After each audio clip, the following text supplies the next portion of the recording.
A few months ago, I decided that I was just going to finally break down and buy myself an M1A. The gun you're looking at is not the gun as it was purchased.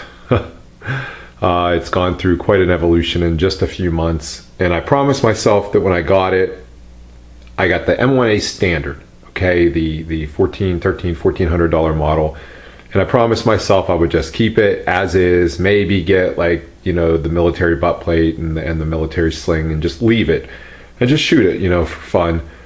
And it was horribly inaccurate, but it was really smooth. It was fun to shoot, and I just can't help myself, you know, messing with things.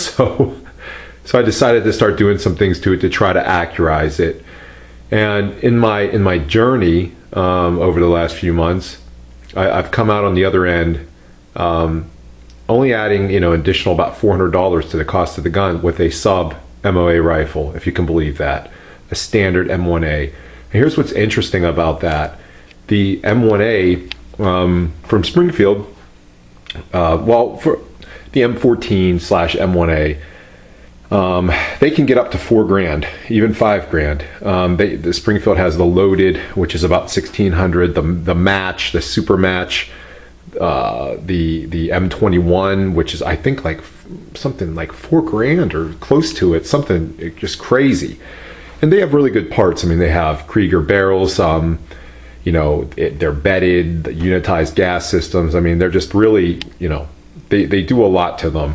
Fulton Armory, a really good company. They make really expensive M14s as well. M14 / you know, M1A, the civilian semi-automatic version. So anyway, this gun was, honestly, it was for MOA when I got it, okay? And if anyone doesn't, you know, who doesn't know what that means, it means at 100 yards, it was grouping about 4 inches, okay? So I didn't know a whole lot about the gun, so it was kind of like learn as you go. First thing I noticed about the gun, just knowing a little bit about rifles from my bolt actions, is this synthetic stock. They call it composite. It's kind of plastic, and there's a lot of flex to it. It's really light. There's a lot of flex to it. Can't see, but I'm flexing this right now. It's bending. Okay, it's just all plastic. Okay, it just, for me, it made the gun kind of have a cheap feel. Now, it didn't come with this butt plate. It came with the rubber butt pad, but I thought I wanted it. I put it on, and it was so slick. I had to put tape on it, and it still was slick. So I just decided to not use it. The stock that's on here is just a GI fiberglass one that I found online for 40 bucks. And I painted it, and then I sealed it with polyurethane. And the camera isn't that great, and my lighting's not that great, but it came out really nice. And did the scope as well. That's a Nikon Buckmaster Mil-Dot 4.5 to 14. And it's heavier. The stock is a little bit heavier, but it's really stiff and fits the gun really tight. It was it was the very first thing I did to this rifle, and I thought it was just a really big improvement. So what I did first is I added a scope mount, and I went with quality. You can't go wrong with these Sadlac mounts. I know that you know, Springfield makes a mount. I think it's Chinese made, but branded by Springfield. There's a lot of other companies that make them. This is a really good mount. Okay, this is the aluminum version. I wanted the steel version, but they didn't have it in stock anywhere, so I got $100 less, spent $100 less, and got the aluminum. And the aluminum has held up 500 rounds. It's just been perfect. I don't see it ever having a problem, really. Just the way it's designed, it fits well into here. I torqued it to specs. Here, all red Loctited. It's good to go. The rings are the Burris Extreme Tactical. They're, you know, over-engineered really, but they're aluminum, so they're not all that heavy. And this is just a really tough scope package, and it has not moved at all, even with the harsh recoil of the gun itself. You know, it doesn't recoil that hard as far as a 308, but you know, 308 is still enough in a semi-automatic to beat on a scope and a mount. This, I did this almost last.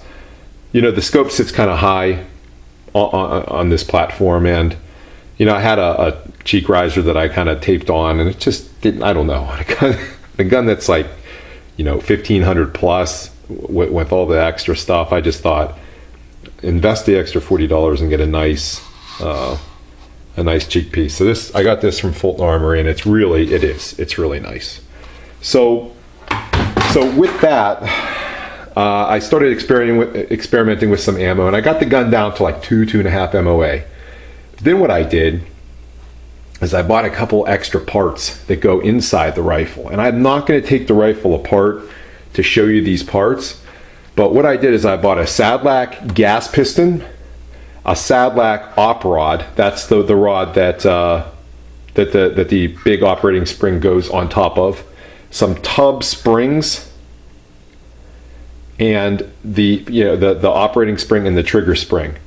Those improvements, okay, along with finding good, it shoots good with any 168, 175 grain ammo, Federal. I got this cheap HSM stuff. Found it at Cabela's for a good price, like 15, 16 bucks for 20, and it shoots great, really good. But when I made those additions, the gun, honestly, I have no reason to lie about my groups or exaggerate. I've never done that or seen the value in it ever. And I just want to show you some of the groups that I've done with this rifle over the last few weeks.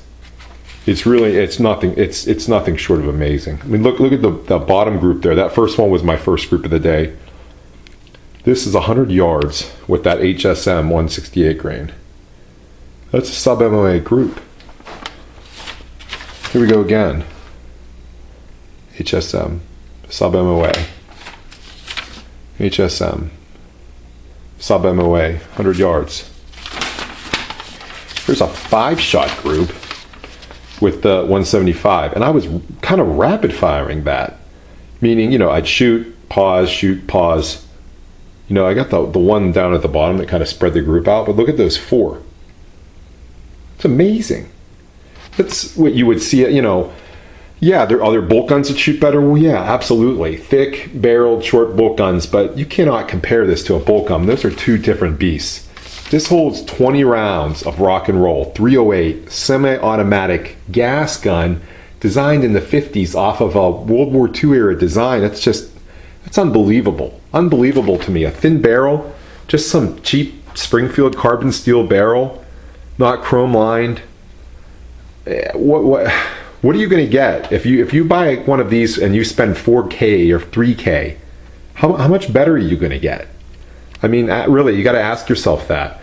If I had the money, I really like this platform now. I really appreciate it after having it for a while. So if I had the money, yeah, I would buy a Fulton Armory, or I'd buy which, by the way, a great company. I've ordered a few things from them, and they're great. They get their stuff out so fast, and they have a really cool website if you ever check it out. But if I had, yeah, I would buy one definitely because I really like the platform. But this gun is doing what I want it to do. It's doing so much more than I ever thought it could do.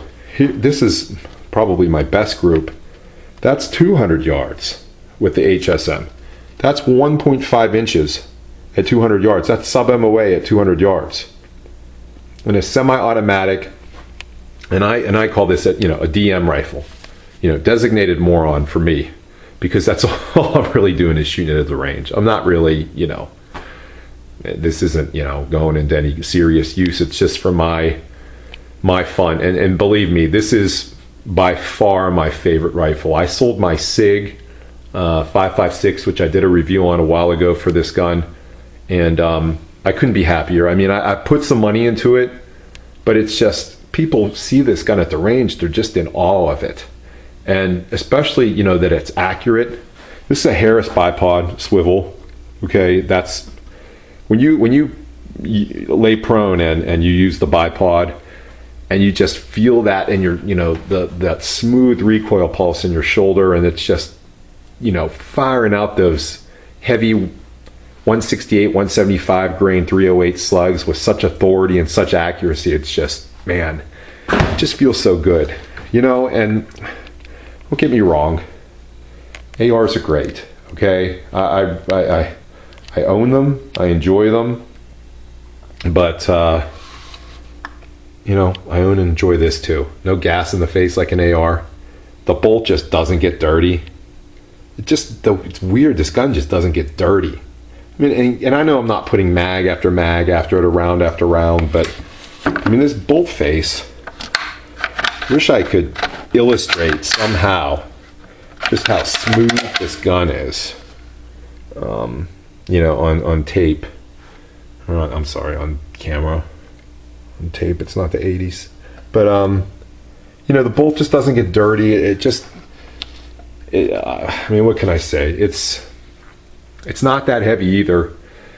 Because the barrel is a thinner profile, and I don't know, I mean, I got, you know, aluminum scope mount, and I weighed it, unloaded, 10 3/4 pounds, under 11 pounds unloaded. That's amazing for this kind of gun. You can fire it off hand, you can walk around with it. It's not like, you know, a heavy like piece of artillery, you know, that weighs 14 or 15 pounds. Just a really, really sweet rifle. I can show you some of those parts too, that I replaced. And here's the op rod.